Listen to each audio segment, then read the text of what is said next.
Day 4. This is when I started feeling anxious. Kumbaga parang I'm worried. Medyo sumama kasi yung pakiramdam ko. Sumakit yung muscle ko sa leeg. Muscle ba to? Hindi kasi diba nag-exercise ako. I think na-stretch yung muscle ko dito sa leeg, sa sit-ups. Tapos, I can't sleep. Hindi ako makatulog on the 3rd night. Yeah, so the 4th day, gising pa ako hanggang 7 a.m. So, nakatulog ako ng 7 o'clock. After breakfast na ako nakatulog. And then, kasi by that time, on the 4th day, wala ka ng jet lag. Nakapag-adjust ka na. Nakatulog ka na ng 2 days.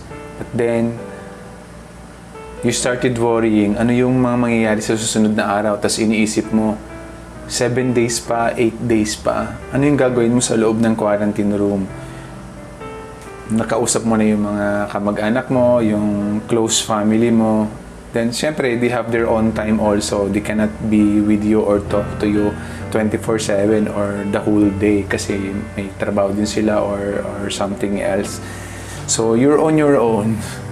May times na malulungkot ka and nakakapraning. So, tips, if you have books na pwede mong dalhin, mabasa, that you can read, or pwede rin e-books online.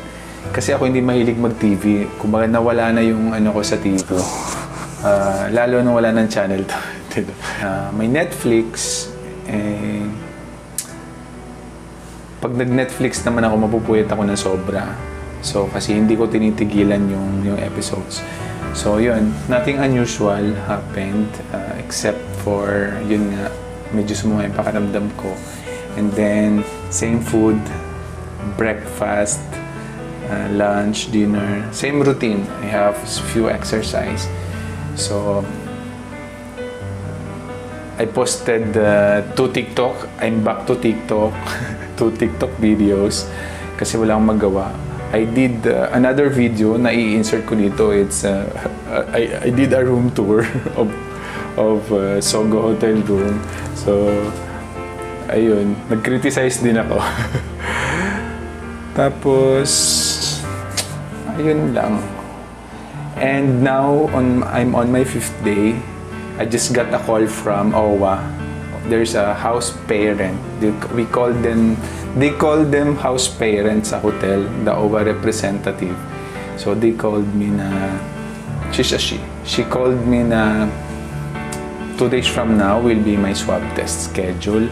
And then after that, I will be released na on the 10th. So, medyo umukay na yung pakiramdam ko. So, the difficult period siguro talaga yung 4th and 5th day. Kasi lumipas na yung 3 days mo, yung adjustment period. Andun ka na ulit sa time na ano pa yung mga gagawin mo sa susunod na araw. Parang nagawa mo na lahat.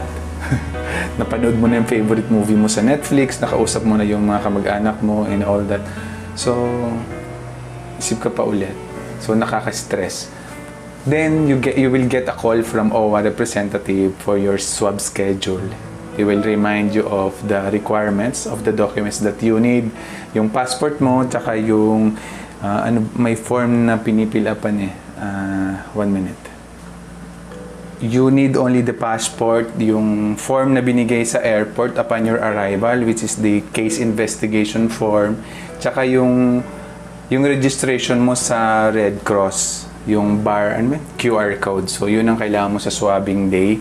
So, they will remind you on the 5th day, i-remind ka niya for the schedule. So, medyo okay na ako. So, yeah! I'll see you, Katanduanes!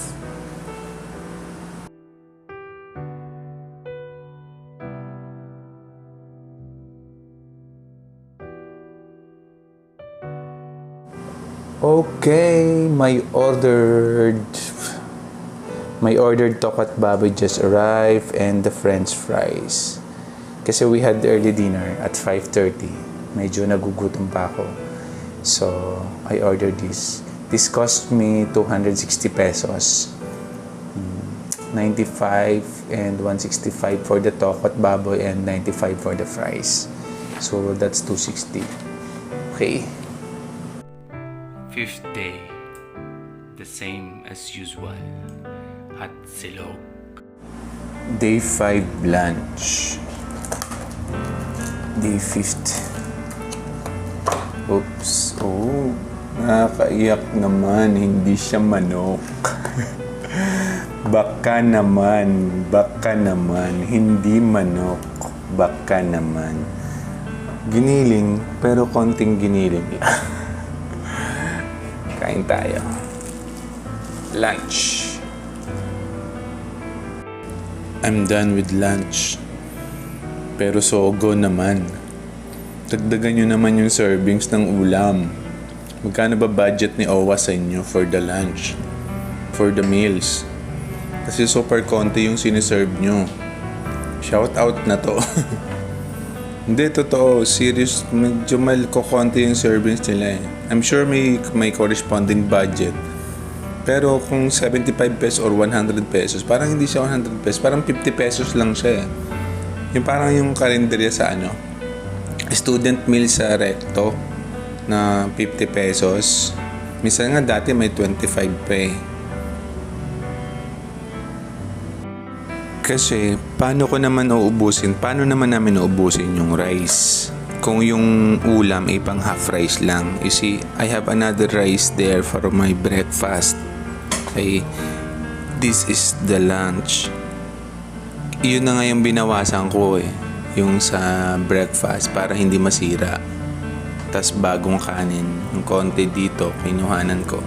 So yun lang yung nakain ko. Almost since morning up to lunch, one rice lang. Kasi yung ulam din kanina, konti lang din. Oh, my goodness. We need energy, so we need food. Sinigang sa miso and one rice. Makakain ko pa yung tira kong rice. Kasi medyo tipid yung pa-dinner ni Ate Mocha eh. So, nag-order ulit ako. Gutom na ulit ako. Alas 8 pa lang ng gabi. So, nag-order ako ng sinigang na miso and isang kanin. 320 pesos lahat for my extra dinner.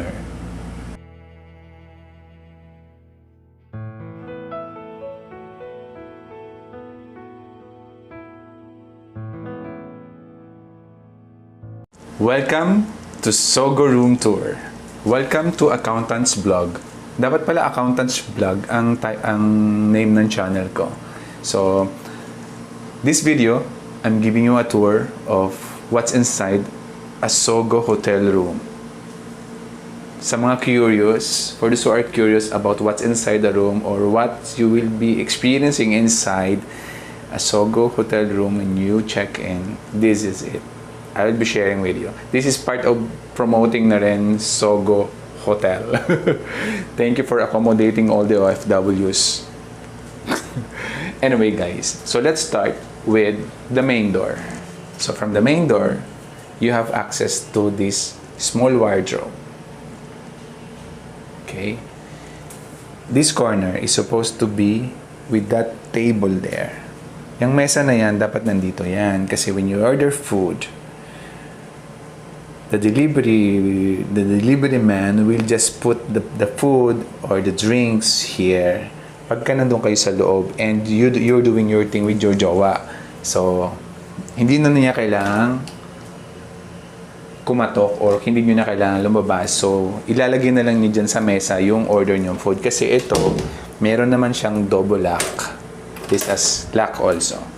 So, and then this is the bed. Actually, the beddings is mine. This one, the red one is mine.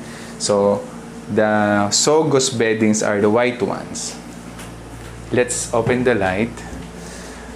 Huwag ka na mag-expect na yung bedsheets mo are quality sheets, no? Sa Sogo Hotel, ang sheets are super nipis na sheets. And old na. Matagal na ang Sogo. I think 1992 pa ang Sogo. So, siguro yung ibang branch medyo bago. Pero yung mga sheets nila medyo luma na eh. So, pwede na sila magpalit ng mga bedsheets. Manipis. Marami ng ano ang pinamunas dyan. Anyway, tapos, ayun, may pa-shower sila. Nakalimutan ko, this is the deluxe room. This is the deluxe room, okay? It's like total maybe 15, 12, maybe 16 square meter room, okay? There's a toilet, washroom. Yan. There's a washroom. May pa-shower naman sila where you can make shower with your jowa there after you after you Tapos if you need food to order, just dial 0. May menu sila, may mga promo din silang beer promo with free pulutan. It's there. Affordable naman yung food nila. And then they have free Wi-Fi. May free Wi-Fi naman si Sogo, and they have 2 ashtrays. May ashtray. May ang tawag dito, doormat. Yes. So basically there are 2 side tables there. Tapos naka-aircon naman. Ayan, okay naman yung aircon, malamig, and may drama effect yung kanilang ilaw. So patayin natin yung ilaw. We close first the lights. Yan.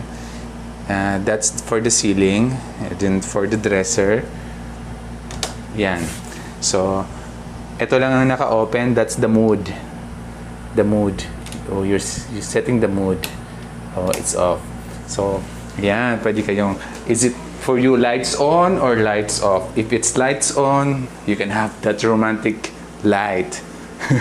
And you do your thing here.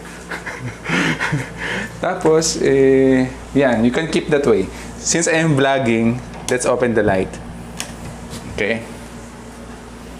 So, regarding naman sa tokador, tokador nila. So, what's missing here? Wala silang electric kettle, wala silang initan ng tubig. So, if you want coffee, you have to order na lang sa kanila. Call ka sa kanila. So, basically talaga, ang Sogo Hotel ay Sogo rooms, wala silang electric kettle. I'm not sure with because this is deluxe room, I'm not sure with the premium rooms. Usually, ang deluxe rooms are yung rooms na siguro sa likod ang view, the back view. Ang mga premium rooms ay yung may front view, makikita mo yung view sa kalsada. And the rooms are bigger also. And another thing, may pa-TV rin sila, may cable. It's like 8, 16, 20-inch TV. May adult channel, but I was trying to open the channels. This adult, Euro, US, and Asian, it's not working. So, wala silang subscription. Baka tinanggal lang for this dahil sa pandemic. And then, that's it. This is your small space. Pag nahulog kayo, pwede pa kayong gumulong dyan. Then, that's it. There's a fire exit here plan. Basically, that's the Sogo. So, Sogo, shout out maybe, what's the star of Sogo? Sogo? 2-star ba ang Sogo? Or 2-star yata sila? So, usually, pag 2-star, wala talagang electric kettle. So, maybe you need to provide. Especially for this quarantine period. Kasi kailangan namin ng kape. So, we don't need to request every time for hot water. Pero overall naman, the ceiling is nice. You have a nice ceiling. But I've been to other motels. May mga magagandang motels na magaganda yung ceiling, may mga salamin yung ceiling. Alam mo na kung ano mangyayari pag may nakita mo yung salamin sa ceiling. So that's it. So, 2 major the bed sheets, masyadong manipis, wala silang kumot. And mga luma na. Yun lang, and electric kettle, yun lang naman. There's a small window, napakita ko na sa vlog ko, that small box, white. It's a window. It's a glass window, but you can't open it. You can just see the view, or the people outside. That's it. That's for Sogo room tour. May pa-room tour. Sorry for the kalat of my things. Okay, what's missing also inside the room is the frigo bar. Dapat siguro may maliit silang ref para sa cold drinks or beer. So when you order drinks, mami-maintain yung coldness niya. So that's it lang. That's basically what they need to improve. Overall, okay naman. Aside from those two, three pala. The linens, the frigo bar, and the electric kettle. So that's it, guys. So bye, guys. That's the tour of Sogo.